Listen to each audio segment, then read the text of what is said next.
Idol, maglaga tayo ng talong. Tara! My fellow Filipinos, now this is my side. Listen, look, and listen, and learn.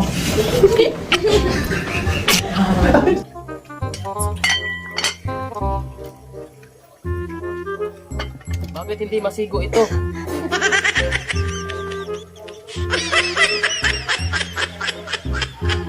Nag-as masyado oh. Okay na. Takluban mo na yan. A few moments later. So na guys, kumaong ko na sa abuhan guys. Idol, buwak na tayo ng itlog. Kasi piprituin ko ito.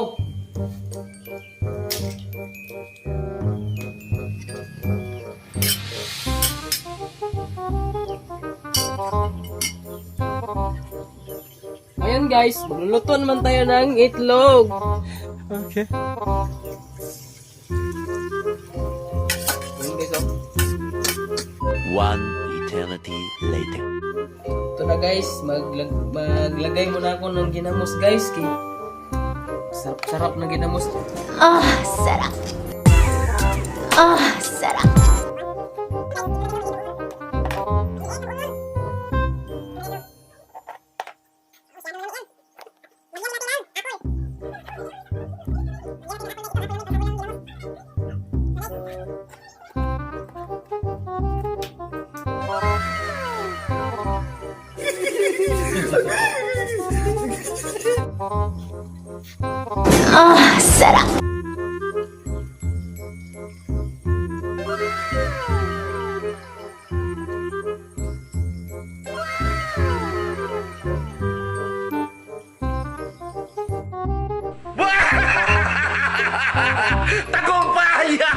After 8,000 hours of waiting mumukbangin nakita, itong pagkain pala.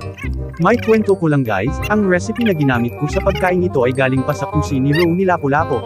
Sa pagkakaalam ko ang Cusinero na yun ay anak ng kabit ng asawa ni Maria Makiling na kilalang engkantada sa lupain ng Nemeth, na kung saan nandoon ang kilalang makata at mandirigma na si Abdul Jackal Salsalani. Taong negatibong 100 ng makasagupa ni Abdul Jackal Salsalani ang kilalang masamang tao na may mabuting kalooban na si Batong Bignoy, sa tindi ng kanilang sagupaan na buo ang hindi inaakalang lupain na kung tawagin ay Isla Noa. Ayon sa kwento ng ninuno ng lolo ko sa may Balakang, kung hindi umutot si Abdul Jackal Salsalani ay hindi matatalo si Batong Bignoy, sa tindi ng amoy ng utot na animoy pinaghalong durian at hininga ng higanteng may halitosis. Bago pa matapos ay tatapusin ko na baka mapunta pa sa usapang tae. Balik sa pagkain, sobrang sarap guys kahit simple lang pero yung may halong pagmamahal at effort yung pagluluto mo ay mapapawaw ka talaga, katulad na lang ng ininom ko yung alak na galing China, ang tindi ng tama, sa sobrang lasing ko natuto na kong mag-Mandarin. 婊子们，我醉了，连我自己都看不懂了。天啊，你们好吗 ？Josco 伙计帮忙，这是什么魔鬼？ Aray, nakakalungkot yung story ng magkasintahang Pinoy at Chinese. Isang araw na disgrasya yung babaeng Chinese at agad na dinala sa hospital. Nang nalaman ito ng boyfriend ay agad itong pumunta sa hospital. Maluha-luha yung lalaki nung makita niya ang malubhang kalagayan ng kanyang kasintahang Chinese. Mangyak-ngyak niya itong niyakap, at biglang nagsalita yung babae. Hak Tin Chingwa, at agad binawian ng buhay ang babae. Hindi naintindihan ng lalaki yung huling habilin ng babae. Pagkatapos ng libing ay bigla niyang naalala yung sinabi ng kanyang kasintahang Chinese, kinuha niya ang cellphone at Google Translate niya. Mas lalong paghihinagpis, iyak at pagsisisi ng lalaki nang makita niya ang result sa Google Translate. Huwag mong tap off ng oxygen. Yawa ka, huhuhuho ang sarap talaga ng itlog at talong guys.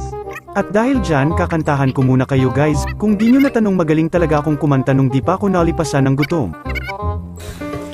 Anong kailangan kong gawin upang malaman mo ikaw ang minamahal ko? Sumpa ko Yan, di ka na naiya sa ginawa mong iyan. Pero hindi nationwide napapanood ka. Ganyan. Ngunit ito na naman ako.